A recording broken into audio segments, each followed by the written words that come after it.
يا مساء الفل والياسمين على احلى متابعين في الدنيا، عاملين ايه؟ رب دايما تكونوا بخير. وحشتوني جدا. النهارده جايلكم فيديو جديد بعد غيبه طويله. انا كان عندي ظروف وحاله وفاه زي ما انتوا عارفين، بس الحمد لله على كل شيء. وربنا يرحم امواتنا جميعا ويرحمنا كلنا يا رب. وطبعا احنا لازم نقف على رجلينا تاني، يعني الحياه انتوا عارفين اللي هي لازم تمشي، والحمد لله على كل حال. جايلكم النهارده هعمل لكم جمبري بطريقه حلوه قوي، وكفر حلو جدا طعمه حلو، ممكن ينفع للاكلات السريعه. انا الفيديوهات دي مصوراها قبل رمضان طبعا، وقبل الظروف اللي حصلت عندي دي بقالها فتره طويله. بس ما كنتش بنزلها لكم، الحمد لله يعني اللي انا قدرت ان انا النهارده انزلها لكم. اول حاجه طبعا انا غسلت الجمبري كويس جدا وقشرته وشلت منه الكيس الرملي بيبقى في الظهر.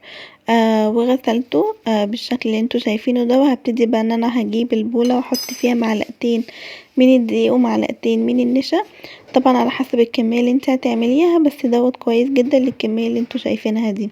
وهتبله بقى ملح وفلفل وكمون وبهارات وبابريكا وكاري، وهقلبه بقى كويس جدا واحط عليه ليمون وملح وهقلبه بقى كويس جدا، وفصين توم مفرومين وهحطه بقى عليه وهقلبه.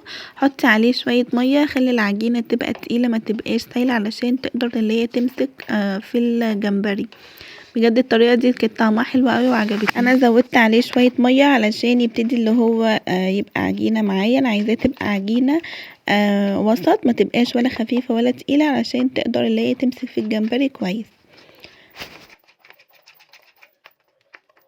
قلبتها كويس جدا ومبقاش فيها اي تكتلات من الدقيق. التكتلات اللي فيها دي ده طبعا الثوم المفروم، وحطيت عليها شويه شطه علشان تبقى سبايسي وطعمها حلو. هبتدي بقى ان انا اغطس الجمبري في الخليط اللي احنا عملناه ده. هعمل له كفر، لازم اغسيه كويس جدا من الخليط اللي احنا عاملينه ده، وسيبيه بقى في الخليط لمدة 5 دقايق او 10 دقايق لحد ما تجهزي بقية الوصفة علشان يشرب من التتبيلة.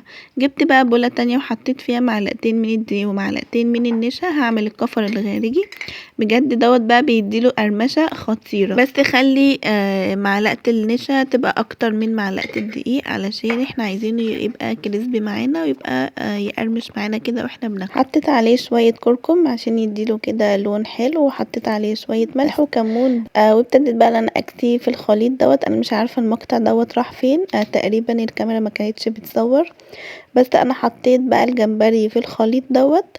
وكسيته كويس جدا بالخليط اللي هو الدقيق والنشا، وابتديت اللي انا اقليه. بصوا بقى طلع بجد شكله حلو قوي وكريسبي، وتحس اللي هو نفش كده، والجمبريه بقت ليها كده ايه وقار حلو، وبجد كان طعمه حلو جدا.